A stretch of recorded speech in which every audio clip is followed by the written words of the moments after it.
আসসালামু আলাইকুম রহমতুল্লাহ। আশা করছি প্রত্যেকেই ভালো আছে।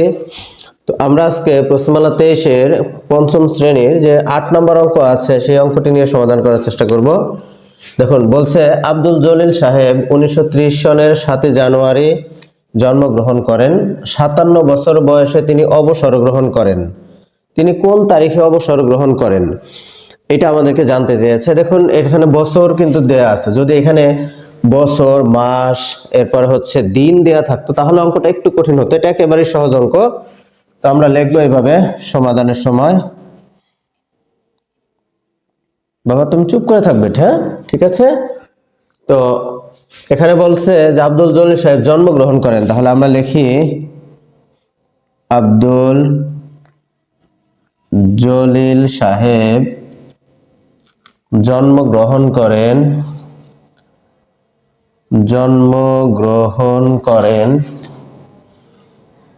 এবার দেখুন কত তারিখে, 1930 সালের 7 জানুয়ারি। তাহলে লিখবো 7 জানুয়ারি। 7 জানুয়ারি কত সাল? 1930 সাল। 1930 সাল। আচ্ছা, এইবার তিনি 57 বছর বয়সে অবসর গ্রহণ করেন। তার মানে হলো তিনি যখন অবসর গ্রহণ করেন তখন তার বয়স ছিল হচ্ছে 57 বছর। তাহলে আমরা লিখি অবসর গ্রহণের সময়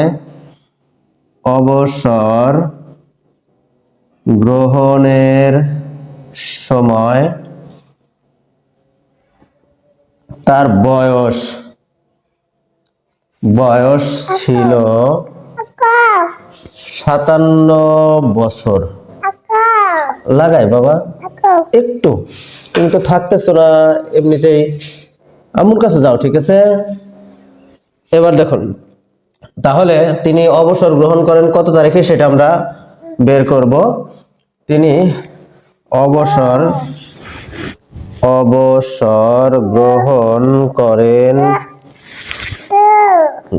গ্রহণ করেন তাহলে এই যোগ করি আমরা, যেহেতু 7 জানুয়ারি, জানুয়ারির সাথে আর কোনো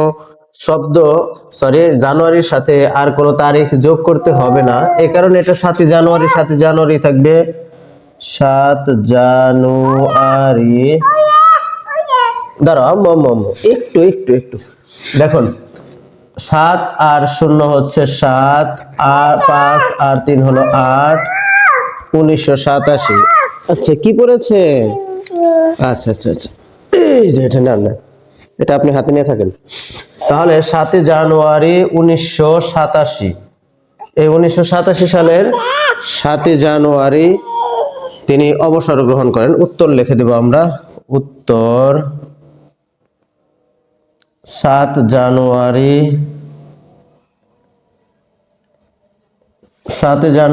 1987 সাল। এই সালটা হচ্ছে ওনার অবসর গ্রহণের সময়। তো আমরা যেভাবে সাজালাম এভাবে সাজালেই অঙ্কটি হবে। একেবারে সহজ অঙ্ক, যেহেতু পূর্ণ বছর, এই কারণে শুধুমাত্র পূর্ণ বছরটা বছরের সাথে যোগ করে দিলেই আমাদের।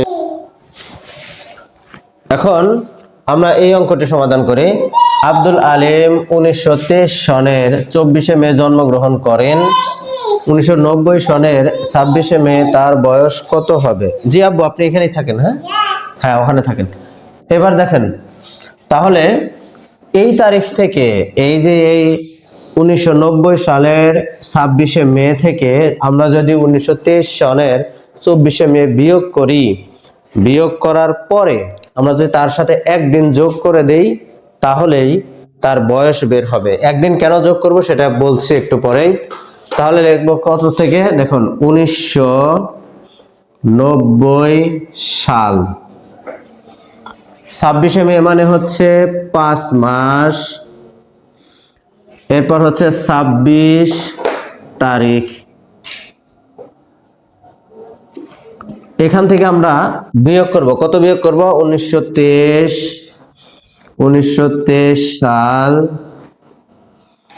24 মে, মে মানে হলো 5 মাস 24 তারিখ।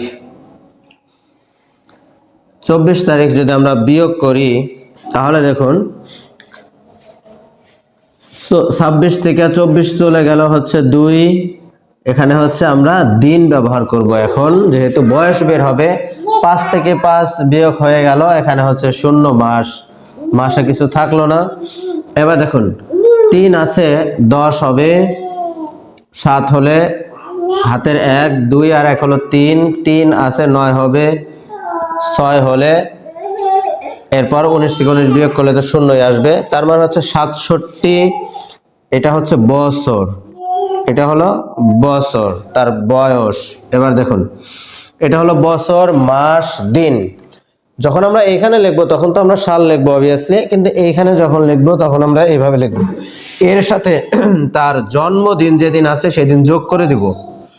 জন্মদিন কেন যোগ করব? মনে করেন যে আজকে একটি ছেলের বয়স, আজকে একজন ছেলে জন্মগ্রহণ করলো, আজকে তারিখ হচ্ছে 2 তারিখ।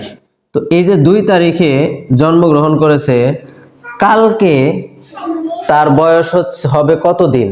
দেখুন কালকে মানে হলো 3 তারিখ, যদি আমরা 3 থেকে 2 বিয়োগ করে দেই তাহলে বের হবে তো 1, কিন্তু তার বয়স কিন্তু কালকে 1 দিন হবে না। কেন? এই যে আজকের দিন সহ কালকের দিন সহ যদি আমরা হিসাব করি তাহলে এই যে জন্মদিন সহ হিসাব করতে হবে, এই কারণে তার বয়স হবে মূলত হচ্ছে 2 দিন, কালকে গিয়ে 2 দিন হবে। এই কারণেই যেদিন জন্মগ্রহণ করে ওই দিনটা যোগ করে দিতে হবে। দেখুন জন্মদিন মানে হলো 1 দিন হলো তার সাথে জন্মদিন। এইবার আমরা বের করে দেব হচ্ছে 3 দিন, 3 দিন 67 বছর।